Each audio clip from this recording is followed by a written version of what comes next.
ये दुनिया वाले चमार हैं, क्योंकि चमड़ी का पहचान करने वाला होता है वो चमार ही होता है। अष्टावक्र ने साफ ठीक ही कहा राजा जनक के दरबार में कि जनक, तो चमारों की सभा इकट्ठा करके बैठे हो और चमारों की सभा में सत्य का निर्णय हो रहा है। सत्य तो वैसा चीज है जिसे देखने के लिए ये चमड़ी की आंख से नहीं पहचानी जा सकती।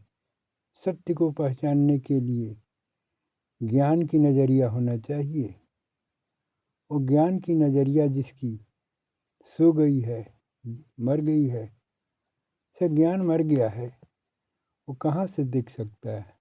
आत्मा ही ज्ञान की दृष्टि है, जो आत्मा संसार में सबको परखती है। ये बाहर की चमड़ी की आंख से परमात्मा नहीं दिखाई देते। ये बाहर की आंख की दृष्टि से आत्मा नहीं दिखाई देती। कोई भी आत्माएं नहीं दिखाई दे सकती।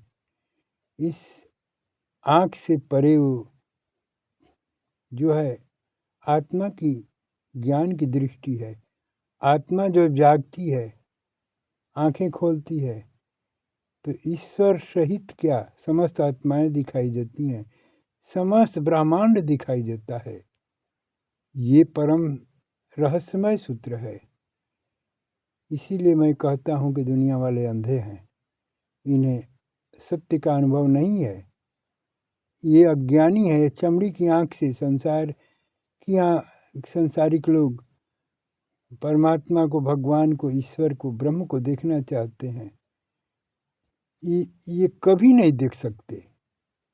इसके देखने के लिए तो उन्हें ज्ञान की नज़र, आत्मा को जगाना होगा। अपनी आत्मा की दृष्टि से, आत्म दृष्टि से ही ईश्वर को और परमात्मा आत्मा को देख सकते हैं, अन्यथा कठिन है। इसीलिए मेरी बात तो कड़वी है, लेकिन परम सत्य है। इसे कोई काट नहीं सकता दुनिया में।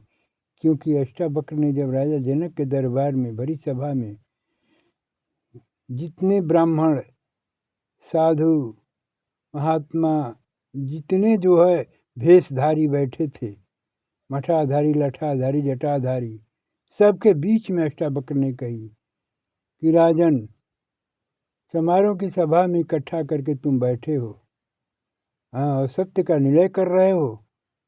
ये चमारों की सभा है, इसमें तो चमड़ी की ही पहचान करने वाले लोग बैठे हैं। क्योंकि चमड़ी की पहचान करने वाले जो होते हैं वो कभी भी सत्य को नहीं परख सकते, जान सकते, आत्मा को नहीं अनुभव कर सकते। आत्मा, परमात्मा, ईश्वर, भगवान अनुभव का विषय है। अनुभव केवल आत्मा से ही की जा सकती है। आत्मा की अनुभूति ज्ञान की नज़रिया से ही उसे परखा जाता है, न कि चमड़ी से। चमड़ी से नहीं दिखाई देते। और दुनिया वाले चमड़ी की आंख से भगवान को देखना चाहते हैं। ये कभी नसीब नहीं हो सकता उनके जीवन में। उनको देखने के लिए तो एक वो अपनी आत्मा को जगाना होगा। आत्मा को जगाने के लिए उन्हें, सोई ही आत्मा की चेतना को जगाने के लिए उन्हें तपस्या करना होगा, समझ लाना होगा। वैसे सद्गुरु के शरण में जाना होगा, जैसे मैं बता रहा हूँ। बिना सद्गुरु का आत्मा का दर्शन संभव नहीं है। और परमात्मा तो बड़े दूर है, ईश्वर तो बड़े दूर है। ईश्वर आत्मा में ही बैठा हुआ है। वो रूप स्वरूप है। जो आत्मा प्रकट होती है, आत्मा के प्रकाश में ही परमात्मा दिखाई देते हैं।